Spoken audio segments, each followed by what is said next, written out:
그리스도인 성장의 열쇠 제9장 제자의 길에 가로놓인 위험.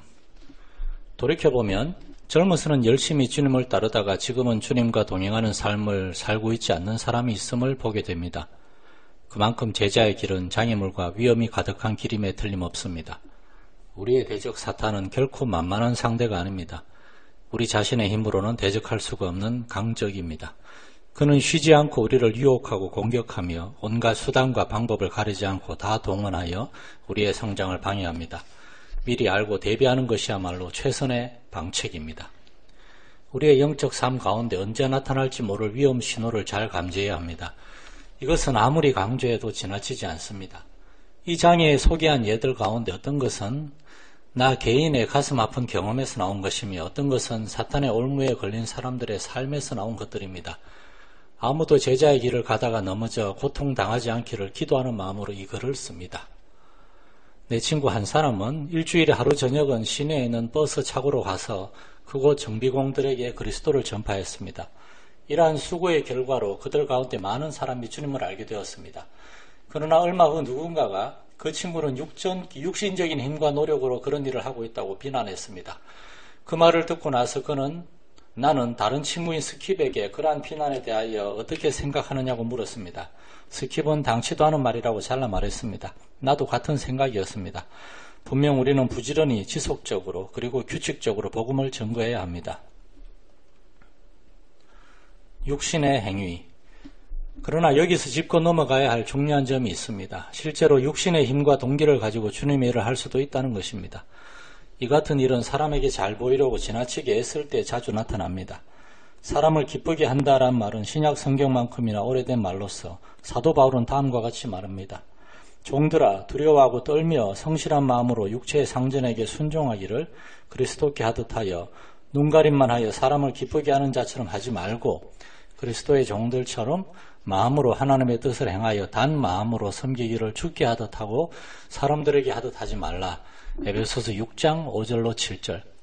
사람을 기쁘게 하려는 행동은 교회 안에서도 많이 볼 수 있습니다. 예를 들면 주일학교의 젊은 교사가 주일학교 교장을 기쁘게 하려고 열심을 내는 것이라든가 젊은 목사가 자신이 소속된 교파의 어른들에게 좋은 인상을 주려고 애쓰는 것 등입니다. 나는 대학 선교를 책임맡은 한 젊은이가 첫 임지에 나가서 그 지역 책임자를 기쁘게 하려고 녹초가 되도록 수고하는 것을 본 적이 있습니다. 첫 1년 동안 그는 밤늦게까지 일하고 신경과민에서 비롯된 긴장과 내적인 갈등 가운데서 고된 업무를 자신의 지혜와 힘으로 감당하기 위해 열심히 노력했습니다. 흔히 교만 때문에 그럴 수도 있는데 그의 경우는 그런 것은 아니었고 단지 일을 잘해서 그가 가장 존경하는 윗사람을 기쁘게 해드리려는 것이었습니다. 그래서 그는 기진맥진하도록 일을 했습니다. 게으름과 나태가 그리스도인의 삶에 치명적인 것처럼 자신의 한계를 벗어난 지나친 육신적 열심과 수고도 똑같이 위험할 수 있다는 점에 주의해야 합니다. 위에 예를 든 그 젊은이의 동기는 교만이 아니었다고 말했는데 많은 경우에는 교만이 그 뒤에 숨어 있습니다. 예수님께서도 사람에게 보이려고 그들 앞에서 너의 의를 행치 않도록 주의하라고 주의를 주셨습니다. 우리 모두에게는 누구나 남들에게 보이고 싶은 것이 있습니다. 차마 내 입으로 말하기엔 좀 뭐하지만 남들이 알아주고 말해주었으면 하고 은근히 바라는 것이 있습니다. 또 남들이 칭찬해 주기를 바라는 것이 있습니다. 이런 태도가 바로 교만이며 이 교만 때문에 밤늦게까지 열심히 일을 하거나 아예 밤을 새기까지 하는 것입니다. 사탄은 이러한 우리의 약점을 이용해 우리의 삶 가운데서 균형을 깨워놓는데 능수능란합니다. 그는 우리에게 다가와 천천히 하지 그래 하고 속삭입니다. 그 말에 나는 그럴 순 없다고 대답합니다. 그러면 사탄은 좋아, 그러면 속력을 더 내보지 하고 부추깁니다. 어느 쪽이든 그에게는 문제될 게 없습니다. 우리를 속여서 어떻게든 열매 맺는 삶을 살지 못하도록 몰아가는 것이 그의 전략입니다. 고된 수고의 이면에 있는 또 다른 동기는 누군가와 같이 되고 싶어하는 마음입니다. 우리는 그 사람을 흠모하고 존경하며 닮고자 합니다. 사도 바울은 자신을 본받으라고 했습니다. 너희는 내게 배우고 받고 듣고 본바를 행하라. 그리하면 평강의 하나님이 너희와 함께 계시리라. 빌립보서 4장 9절. 자신이 가지고 있는 그리스도를 향한 사랑, 잃어버린 사람들에 대한 관심, 다른 사람을 그리스도 안에서 성장하도록 돕고자 하는 열망 등을 두고 한 말입니다. 이러한 마음은 하나님이 주신 것이기에 우리 모두에게 있어야 마땅합니다. 그러나 하나님께서 주신 은사나 능력을 고려하지 않고 다른 사람과 똑같이 하려고 할 때가 위험한 것입니다. 자신에게 주신 은사를 따라 성령의 능력을 힘입어 행해야 합니다. 하나님께서는 우리에게 주신 은사를 우리가 사용하기 원하십니다. 하나님께서는 우리를 창조하실 때 우리가 균형을 이루는 삶을 살도록 하셨습니다. 주님의 일을 할 때에도 균형이 필요합니다. 게으름과 육신적 열심은 둘 다 성경적이 아닙니다. 열쇠는 주님의 시야로 자신을 평가하며 주님께서 주시는 능력으로 수고하는 것입니다. 게으름. 우리는 여러 모양으로 일생을 그르칠 수 있습니다. 어떤 목표를 정해놓고 그 목표를 성취하기 위해 밤낮을 가리지 않고 뛰었지만 마지막에 가서야 그것이 잘못된 목표였다는 것을 깨닫는 사람들이 한둘이 아닙니다. 나는 그런 사람들을 많이 만났습니다. 참으로 불행한 일입니다. 그들은 나를 바라보면서 이렇게 말했습니다. 리로이 씨, 나는 일생을 헛산 것 같습니다. 그동안 열심히 산다고 살아왔는데 이제 돌이켜보니 잘못된 길을 걸어왔습니다. 잘못된 것을 붙잡으려고 애쓴 겁니다. 내놓을 만한 게 하나도 없어요. 또한 어떤 일에도 전폭적으로 자신을 들이지 않음으로써 일생을 그르칠 수도 있습니다. 무슨 일이나 재미삼아 해보는 것입니다. 이 한 가지 일을 하겠다라기보다 나는 40가지 일을 손대봐야지 하는 식입니다. 마치 극장 출입구, 차양 및 전등들 주위에 몰려있는 나방들과 같습니다. 이리저리 날며 부지런히 날개짓을 하지만 실제로는 아무데도 가지 못합니다. 이런 사람은 이것저것 쫓다가 일생을 허비해버립니다. 끝내 아무것도 이루지 못하고 허무한 일생을 마치게 됩니다. 일생을 아무 보람 없이 마치게 되는 세 번째 경우는 게으름을 쫓아 아무것도 하지 않는 것입니다.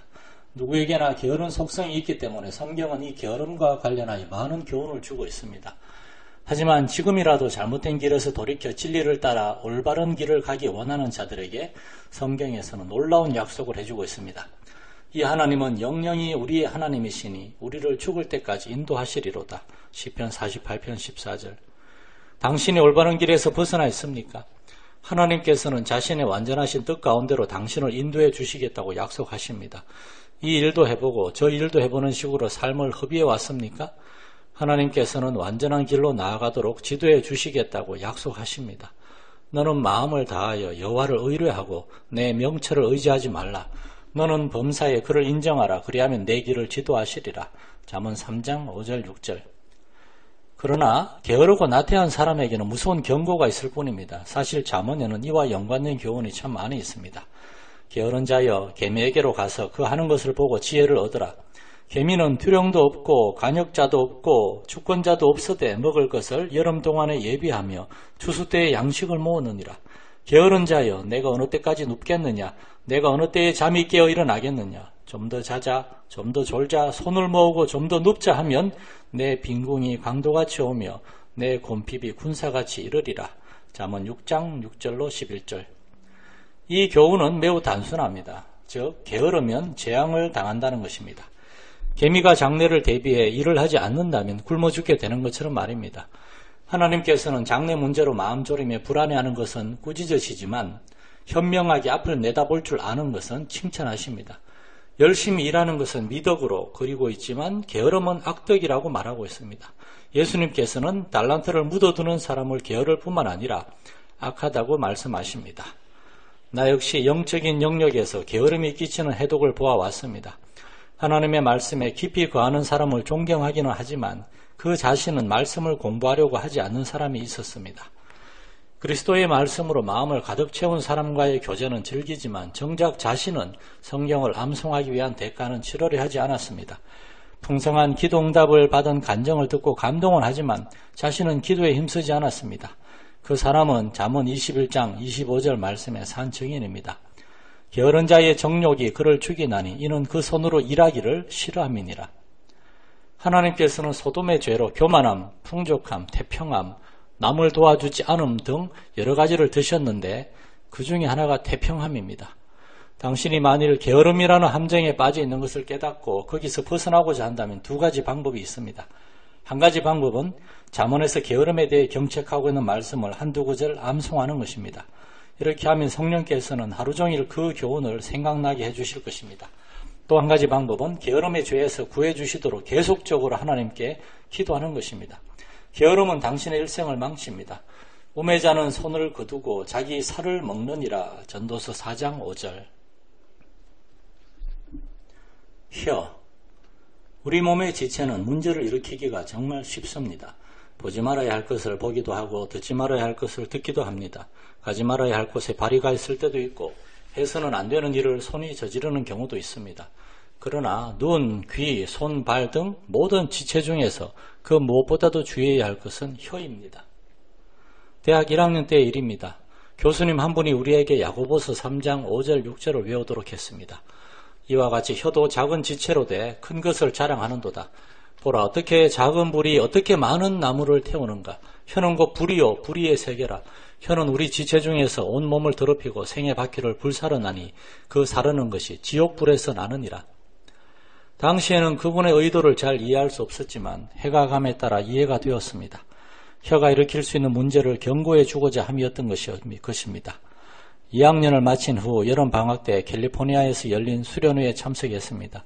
당시 강사였던 도슨 트로트맨은 그리스도인 삶의 위험 요소에 대해 말씀을 전해주었는데 놀랍게도 가장 첫 번째 요소로 혀를 들었던 기억이 납니다.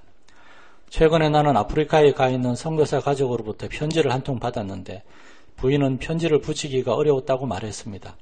여러 달 동안 우체국에 우표가 없었기 때문입니다. 이를 참지 못하고 남편에게 불평을 했더니 남편이 웃으면서 여보, 당신은 모든 일을 원망과 시비가 없이 하라는 말씀을 배울 필요가 있어 라고 하더라는 것이었습니다. 남편의 말을 듣고 부인은 정말 그래 하고 깨닫게 되었다는 것입니다. 또 이와 연관해 다음날 아침 주님께서 말씀을 통해 가르쳐 주신 바들을 편지에 나누었습니다. 나는 그 편지를 읽으면서 불평, 불만에 빠지기가 얼마나 쉬운가를 생각하게 되었습니다. 불평은 치명적인 습관입니다. 왜냐하면 불평은 주위의 모든 사람에게 어둡고 침울한 분위기를 전달할 뿐만 아니라 주님께 대한 불신과 반항의 한 형태이기 때문입니다. 불평을 하는 것은 사실상 하나님께서 우리 삶을 주관하고 계신 것을 믿지 않음을 나타내는 것입니다. 혀가 일으키는 문제는 또 있습니다. 베개에서 빠져나온 깃털을 다시 집어넣는 것이나 튜브에서 짜낸 치약을 다시 밀어 넣는 것이 어렵듯이 한번 내뱉은 말은 다시 거둬들일 수가 없습니다. 특별히 화가 나서 성급하게 한 말은 더욱 그렇습니다. 그래서 야고보는 혀는 능히 길들일 사람이 없나니 쉬지 아니하는 악이요 죽이는 독이 가득한 것이라. 이것으로 우리가 주 아버지를 찬송하고 또 이것으로 하나님의 형상대로 지음을 받은 사람을 저주하나니 한 입으로 찬송과 저주가 나는도다. 내 형제들아 이것이 마땅치 아니하니라 라고 기록하고 있는 것입니다. 우리는 부드러운 대답을 하거나 잠잠히 있기보다 분을 참지 못하고 과격한 말을 하거나 아무 말이나 마구 짓거리기가 훨씬 더 쉽습니다. 하지만 유순한 대답은 과격한 말보다 힘이 있습니다. 유순한 대답은 분노를 쉬게 하여도 과격한 말은 노를 격동하느니라. 잠언 15장 1절. 성숙한 사람의 특징은 올바른 말을 올바른 때에 올바른 방법으로 하는 것입니다. 만일 말에 실수가 없는 자면 곧 온전한 사람이라. 능히 온 몸도 굴레 씌우리라. 야고보서 3장 2절. 혀로 인해 누구나 쉽게 빠지기 쉬운 또 다른 위험들이 잠언에 기록되어 있습니다. 그 가운데 하나가 바로 비방입니다. 우리는 얼마나 비방을 잘하는지요. 농담 삼아 누군가를 깎아내리곤 하는데 많은 경우 사실은 자신을 돋보이게 하려는 의도에서 그런 농담을 합니다. 성경은 이렇게 말하고 있습니다. 혹은 칼로 찌름같이 함부로 말하거니와 지혜로운 자의 혀는 양약 같으니라. 잠언 12장 18절. 혀는 친구 사이에 다툼을 일으키기도 합니다. 허물을 덮어주는 자는 사랑을 구하는 자요 그것을 거듭 말하는 자는 친한 것을 이간하는 자니라. 잠언 17장 9절. 배려한 자는 다툼을 일으키고 말쟁이는 친한 것을 이간하느니라. 잠언 16장 28절. 여기서 배려하다는 것은 언행이나 성질이 도리에 어긋나고 사납다는 뜻입니다. 무지하고 악한 말이 아니라 진실하고 선한 말을 하도록 힘쓰십시오. 자신의 입술을 지켜주시도록 매일 기도하십시오. 또한 그 입으로 나오는 바 은혜로운 말로 사람들을 놀라게 하신 예수님의 삶을 공부함으로써 더욱 은혜롭고 지혜로운 말을 하는 법을 배우기 바랍니다. 쓴 뿌리. 우리 집에서는 요구르트와 신선한 블루베리 열매를 덮어서 구워낸 콩 팬케이크를 즐겨 먹습니다. 지난 주일에도 그것을 먹었는데 나는 마침 생일 선물로 받은 새바지를 입고 있었기 때문에 매우 조심을 해야 했습니다. 블루베리를 바지에 흘려 얼룩이 생기면 지우기가 거의 불가능하기 때문입니다. 그 얼룩은 흰 셔츠 주머니에 넣어둔 볼펜에서 새어나온 잉크처럼 잘 지워지지도 않는 보기 흉한 자국을 남깁니다. 성경은 이런 얼룩 같은 문제에 대해 다음과 같이 경고합니다. 모든 사람으로 더불어 화평함과 거룩함을 좇으라. 이것이 없이는 아무도 주를 보지 못하리라. 너희는 돌아보아 하나님의 은혜에 이르지 못하는 자가 있는가 두려워하고 또 쓴뿌리가 나서 괴롭게 하고 많은 사람이 이로 말미암아 더러움을 입을까 두려워하고. 히브리서 12장 14절 15절. 이 말씀은 모든 사람, 심지어는 괴로움을 주는 사람과도 화평하게 지내라는 권면입니다. 이를 행하기가 쉽지는 않겠지만 예수님께서는 이것에 대해 명확하게 말씀하셨습니다. 나를 인하여 너희를 욕하고 핍박하고 거짓으로 너희를 거스려 모든 악한 말을 할 때에는 너희에게 복이 있나니 기뻐하고 즐거워하라. 하늘에서 너희의 상이 큼이라. 너희 전에 있던 선지자들을 이같이 핍박하였느니라. 마태복음 5장 11절 12절. 선택은 우리에게 달려 있습니다. 하늘의 큰 상을 기대하며 기뻐하고 즐거워하는 복된 삶을 살 수도 있고 하나님의 은혜에 이르지 못하고 쓴뿌리 가운데 나날을 간신히 버티는 삶을 살 수도 있습니다. 쓴뿌리는 자신의 삶을 파멸시킬 뿐만 아니라 그것이 닿는 것은 사람이든 뭐든 다 오염시키고 더럽힙니다. 또한 쓴뿌리는 전염성이 강한 전염병과도 같아서 곳곳으로 잘 퍼집니다. 쓴뿌리에 감염되면 치료가 어렵고 결국에는 모두 불구가 됩니다. 쓴뿌리는 자신의 삶과 다른 사람의 삶에 쓴 열매를 맺게 합니다. 쓴뿌리를 가진 사람의 삶은 불안정하고 위태롭습니다. 하나님께서도 쓴뿌리로 가득 찬 인생에게는 은혜를 부어주실 수가 없습니다. 왜냐고요? 쓴뿌리를 가진 사람은 하나님의 절대 주권을 인정하지 않기 때문입니다. 그러한 사람을 보면 대개의 경우 부당한 대우를 받아왔다는 생각을 품고 있으며 그로 인해 마음에 상처를 입은 사람입니다. 그 결과 그 속에 쓴뿌리가 생기게 된 것입니다. 쓴뿌리가 계속 자라게 되면 하나님을 사랑하는 자들에게는 진실로 모든 것이 합력하여 선을 이룬다는 진리를 받아들이지 않게 됩니다. 그는 항상 기뻐하라, 범사에 감사하라 하는 성경의 가르침을 무시합니다. 궁극적으로는 파멸에 이르는 길로 자신을 몰아넣게 됩니다. 쓴뿌리는 많은 사람을 더럽히며 자기 자신을 파괴합니다.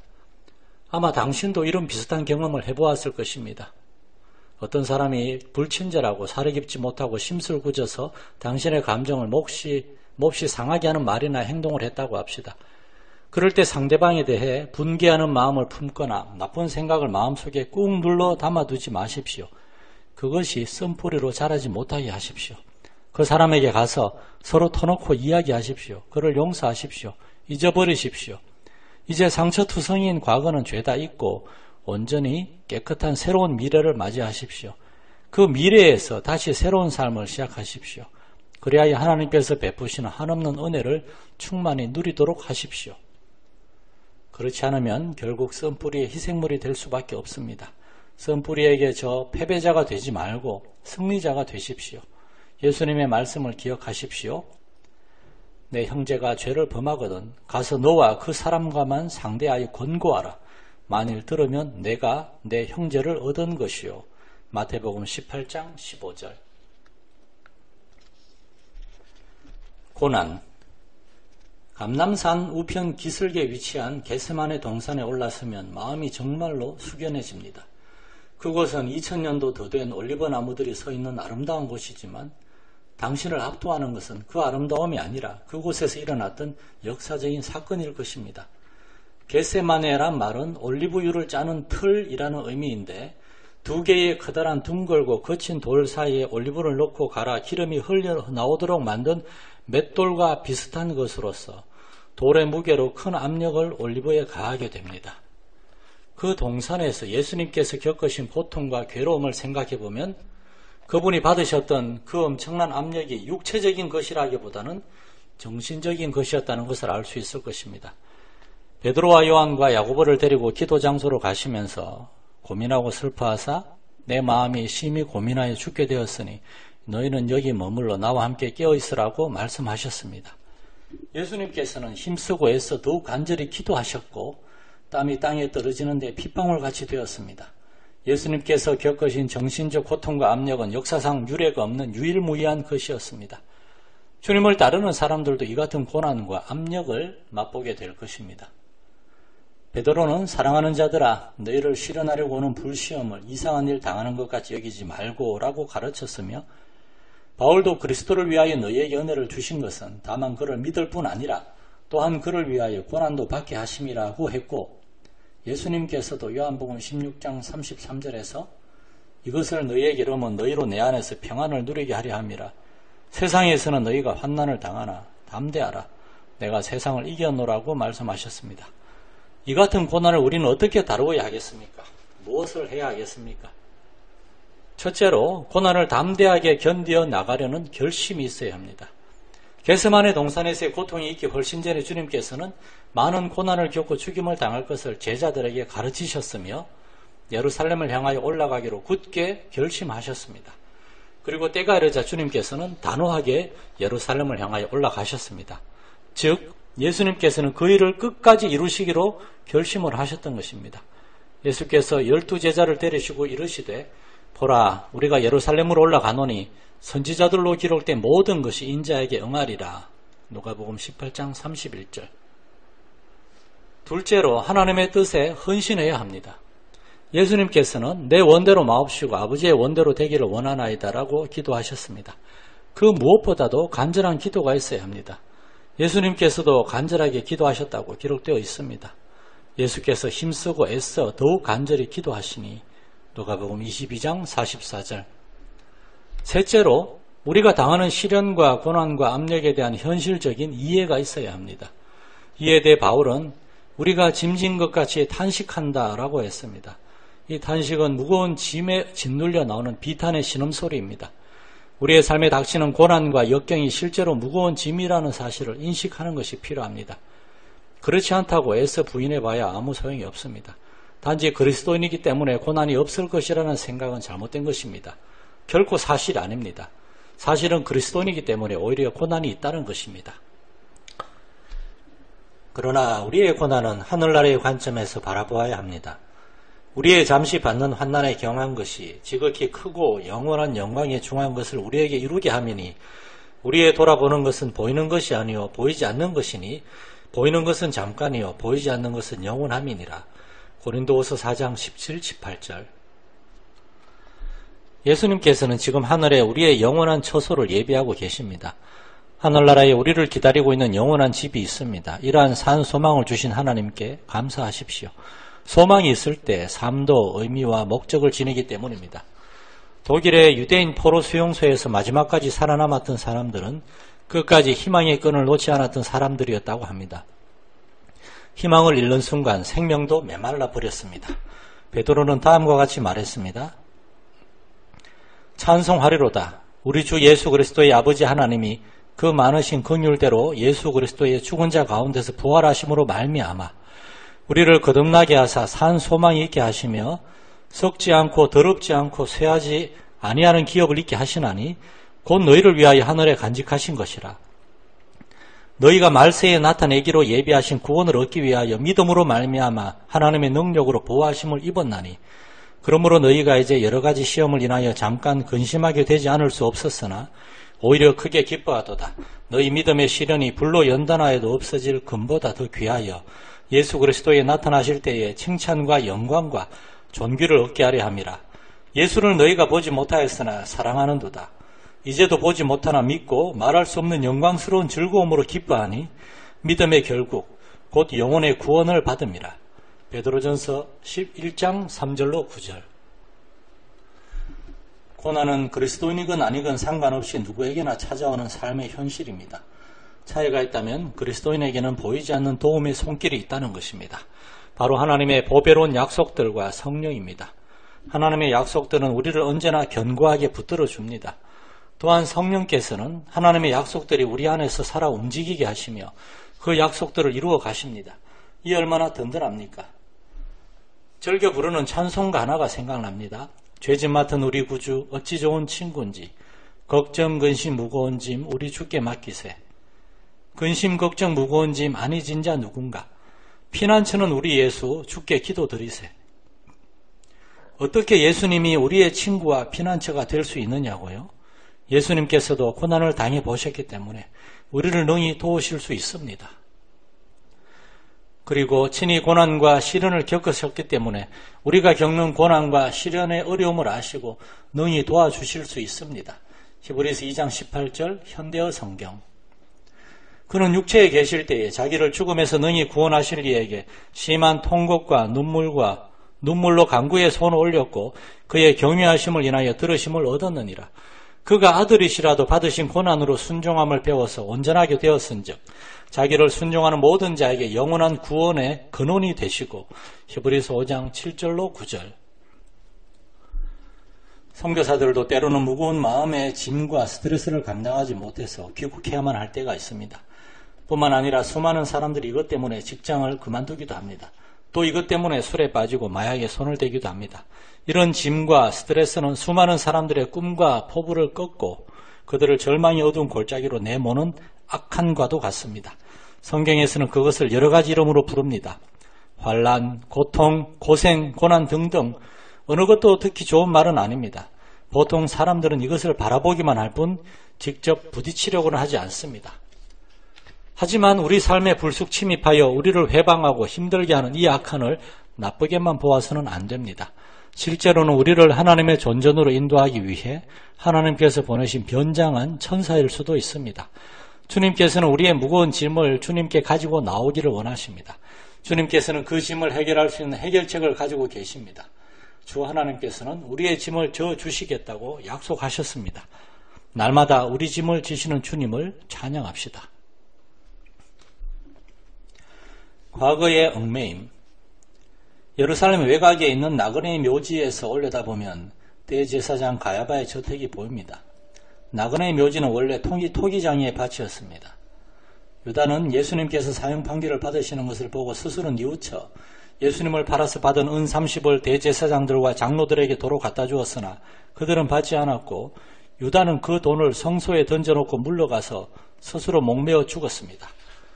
대제사장들은 그 언전을 거두어 토기장의 밭을 사서 나그네의 묘지로 삼았던 것입니다. 유다가 예수님을 팔고서 받은 은 30으로 산 이 묘지에 섰을 때 나는 이 장소들과 연관 있는 두 사람, 예수님을 판 유다와 대제사장의 저택에서 예수님을 부인했던 베드로에 대해 생각하게 되었습니다. 그 밤은 두 사람 모두에게 운명의 밤이었습니다. 둘 다 눈물로 그 밤을 보냈습니다. 유다와 베드로 둘 다 예수님을 배반한 후 밖으로 나간 것은 같습니다. 유다의 경우는 예수님을 판 후 밖으로 나가 스스로 목을 메어 죽었습니다. 그는 배반자라는 오명과 죽음이라는 이중의 비극으로 끝났습니다. 그러나 베드로의 경우는 이와 달랐습니다. 물론 그는 주님을 부인했으며 그것은 그의 일생을 망쳐버릴 수 있는 비겁한 행동이었습니다. 자신의 남은 일생 동안 죄의식과 양심의 가책 때문에 괴로워하는 삶을 살 수도 있었습니다. 그러나 그렇지 않았습니다. 밖에 나가서 심히 통곡하였습니다. 몹시 비통하게 슬피 큰 소리로 한없이 울었습니다. 그는 하나님의 은혜로 자신의 잘못을 뉘우치고 자백하였으며 하나님께 크게 쓰임을 받았습니다. 그리스도를 배반했던 그가 수많은 사람들을 그리스도께로 인도했고 신약 성경의 두 서신서까지 쓰게 된 것입니다. 성경에는 단 한 가지 행동 때문에 그들의 삶을 망쳐버릴 수 있었던 사람들의 이야기가 많습니다. 제1차 전도여행 중에 바울과 바나바를 떠나 집으로 돌아가버린 마가는 자신의 남은 일생을 자기 합리화와 자책 속에서 보낼 수도 있었습니다. 즉 자기 행동이 옳았다고 변명할 수도 있었고 혹은 잘못을 뉘우치고 심한 좌절에 빠질 수도 있었습니다. 그러나 그는 그러지 않았습니다. 나중에 그는 주님의 일에 유용한 인물이 되었습니다. 사도 바울은 디모데에게 보낸 편지에서 이렇게 말했습니다. 내가 올 때에 마가를 데리고 오라. 저가 나의 일에 유익하니라. 디모데후서 4장 11절. 또한 하나님께서는 그를 사용하셔서 복음서 중 하나를 쓰게 하셨습니다. 이에 대해 잠시 동안 생각해 보십시오. 불충실했던 종이 하나님의 충실한 종으로서 주 예수님을 세계에 알리는데 하나님께 사용되었습니다. 마가의 일생은 비극이 승리로 바뀐 또 하나의 예가 된다고 하겠습니다. 다윗은 그의 죄가 죽음과 비극을 초래했었지만 하나님의 마음에 합한 사람이 되었습니다. 또 바울은 자신이 그리스도인들을 핍박하고 죽였던 때를 회고하면서 어떻게 하나님께서 살인자를 쓰실 수 있을까 하는 질문으로 괴로워할 수도 있었을 것입니다. 당신에게도 이런 떠올리고 싶지 않은 과거가 있을지도 모르겠습니다. 사탄은 이런 과거를 이용하여 당신이 하나님이 원하시는 사람이 되지 못하게 막을 것입니다. 사도 바울은 형제들아 나는 아직 내가 잡은 줄로 여기지 아니하고 오직 한 일, 즉 뒤에 있는 것은 잊어버리고 앞에 있는 것을 쫓으려고 표대를 향하여 그리스도 예수 안에서 하나님이 위에서 부르신 부름의 상을 위하여 쫓아가노라 라고 말했습니다. 뒤에 있는 것들은 잊어버리십시오. 과거에 머물러 있지 마십시오. 회개하고 죄사함을 받음으로 복된 평안을 누리십시오. 믿음으로 하나님의 용서와 깨끗게 하심을 받아들이십시오. 당신의 삶을 하나님의 손에 맡기고 그리스도 예수 안에서 하나님이 위에서 부르신 부름의 상을 받기 위해 표대를 향하여 쫓아가십시오. 쉬운 일은 아닐 것입니다. 좋은 일치고 쉬운 일이 있을까요? 거의 없습니다. 바울은 나는 표대를 향하여 쫓아가노라고 했습니다. 나는 표대를 향해 둥둥 떠간다든가 표대를 향하여 스르르 미끄러져 간다라고 하지 않았습니다. 쫓아가노라라는 말에는 앞에 언제나 방해물이 있음을 암시합니다. 따라서 항상 힘이 든다는 의미가 들어있습니다. 세상의 유혹과 사탄의 방해가 있기 때문입니다. 그러나 표대를 향하여 믿음으로 달려간다면 주님께서 약속하신 승리가 우리를 기다리고 있을 것입니다. 표대를 향하여 달려가는 이것이 쉽지는 않지만 뒤에 있는 것들을 잊어버리는 것은 가능합니다. 왜냐하면 우리가 무엇을 생각하느냐는 우리의 선택에 달려있다고 성경에서 가르쳐주기 때문입니다. 종말로 형제들아 무엇에든지 참되며 무엇에든지 경건하며 무엇에든지 옳으며 무엇에든지 정결하며 무엇에든지 사랑할 만하며 무엇에든지 칭찬할 만하며 무슨 덕이 있든지 무슨 기름이 있든지 이것들을 생각하라. 빌립보서 4장 8절. 여기서 바울은 여러 가지 긍정적인 덕목을 열거하면서 우리에게 이것들을 생각하라고 명하였습니다. 이를 통해 보건대 우리 마음이 무엇을 생각할지를 선택하는 것은 가능한 일입니다. 그렇지 않다면 그런 명령을 하지도 않았을 것입니다. 성경은 순종할 수 없는 명령을 하지 않습니다. 마귀가 우리 그리스도인들을 무력화시키기 위하여 주로 사용하는 술수가 무엇인지 아십니까?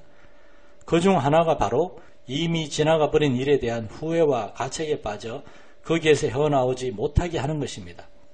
과거에 대한 후회와 가책에 빠져 있으면 한 걸음도 앞으로 나아갈 수가 없습니다. 그러나 마귀의 이런 술수를 모르고 있는 그리스도인이 참으로 많습니다. 당신이 만일 이런 상태에 있다면 이렇게 하십시오. 자신의 죄와 악을 깨닫고 진정으로 돌이키려는 마음으로 하나님께 자백하십시오. 죄를 인정하고 진정으로 회개하는 마음으로 하나님께 아뢰면 하나님께서는 우리를 용서하시며 깨끗하게 하여 주십니다. 우리의 모든 죄를 깊은 바다에 던져버리십니다. 동이 서에서 먼 것 같이 우리 죄가를 우리에게서 멀리 옮기십니다. 우리의 죄악과 허물을 사하시고 도말하시며 다시는 우리의 죄를 기억지 아니하십니다. 하나님께서는 우리의 죄가를 잊으십니다. 그러나 마귀는 우리가 범한 죄를 잊지 않습니다. 그는 꼭 기억해 두었다가 우리에게 다가와서는 우리를 속이고 거짓말을 하며 생각조차 하기 싫은 그 죄에 다시 주의를 환기시켜서 우리로 하여금 다시 양심의 가책에 시달리게 하고 낭망의 구렁텅이에 빠져들게 합니다. 그런 일이 계속되면 우리의 머릿속은 온통 마귀의 놀이터가 되고 맙니다. 성경에서는 마귀를 형제들을 참소하는 자라고 지칭하고 있는데 실제로 그는 밤낮으로 우리를 참소합니다. 밤에는 특히 심합니다. 그의 참소 때문에 단잠을 설친 적이 얼마나 많습니까? 하나님을 믿으십시오. 하나님께서는 이렇게 약속하십니다. 만일 우리가 우리 죄를 자백하면 저는 미쁘시고 의로우사 우리 죄를 사하시며 모든 불의에서 우리를 깨끗게 하실 것이요. 요한일서 1장 9절. 이 약속을 믿음으로 받아들이십시오. 단잠을 자게 될 것입니다. 승리의 새날이 당신을 기다리고 있을 것입니다. 그리고 하나님 나라에서 귀히 쓰임받는 새로운 삶을 살게 될 것입니다. 그리스도인 성장의 열쇠 제9장